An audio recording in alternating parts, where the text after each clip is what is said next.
Direct de ce mauvais temps, un cargo s'est échoué sur une plage du Morbihan. Vous voyez ces images qui nous parviennent en direct de l'hélicoptère BFM TV. À son bord, Stéphanie Demuru, donc qui survole la zone où s'est échoué ce cargo. Du fioul s'est échappé de ses cuves, provoquant un début de pollution entre Lorient et la presqu'île de Quiberon.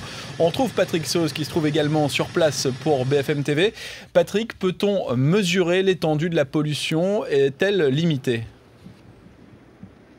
Écoutez, je vous entends assez mal, mais je vous ai cru entendre parler de pollution. Alors, la maigre bonne nouvelle, c'est que une seule cuve sur 3 continue de fuir actuellement. Du coup, elle ne touche pas vraiment, ou en tout cas pas trop, les plages qui sont à ma droite. En revanche, la mauvaise nouvelle, vous l'avez vu sur ces images tournées par Guillaume Bernard en direct sur BFM TV, les courants sont en train d'amener la nappe de fioul vers la Ria d'Etel, à quelques kilomètres d'ici. C'est là que se trouvent les parcs à huîtres que vous avez sans doute aperçu également sur ces images. Alors, le plan Polmar pollution maritime a été déclenché. Il y a des barrages flottants qui ont été installés également pour essayer d'endiguer un petit peu, ou en tout cas essayer de faire reculer cette nappe qui se trouve en surface sur l'eau. Mais pour la ministre de l'écologie, Nathalie Kosciusko-Morizet, qui s'est déplacée ici à la mi-journée, on se dirige vers une catastrophe économique. Écoutez-la, elle est au micro de Pierre-Antoine Durand. Le problème de la rivière d'Etel, c'est qu'on a une production ostréicole. Et donc là, on est dans des risques de perte. C'est pas seulement une question de savoir si on va pouvoir nettoyer, c'est une question de perte économique pour des ostréiculteurs pour lesquels c'est la pire période de l'année. Voilà, et on continue donc de découvrir ces images filmées par l'hélicoptère BFM TV, images en direct. Patrick Sauce, est-ce qu'on en sait un petit peu plus sur les conditions de l'accident? Une enquête a été ouverte, car on se demande si le bateau aurait bien dû prendre la mer hier.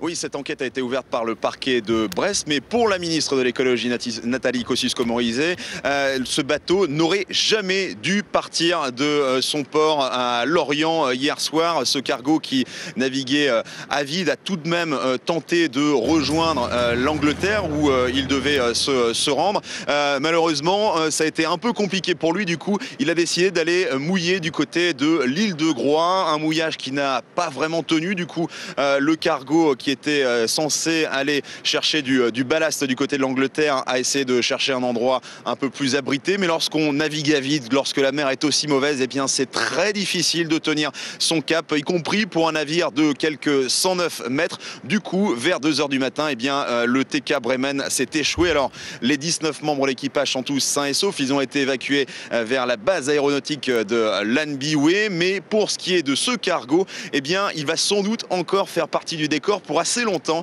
car pour l'instant c'est mission impossible de remorquer ce navire qui est vraiment tanké ici dans le sable. On a vu depuis le début de la matinée l'Abeille Bourbon, ce remorqueur brestois qui s'était illustré il y a quelques années lors du naufrage de l'Erika. Eh bien, ça a été beaucoup trop compliqué pour lui de venir chercher le TK Bremen, tout simplement parce que la brèche qui est dans la coque ici est beaucoup trop importante.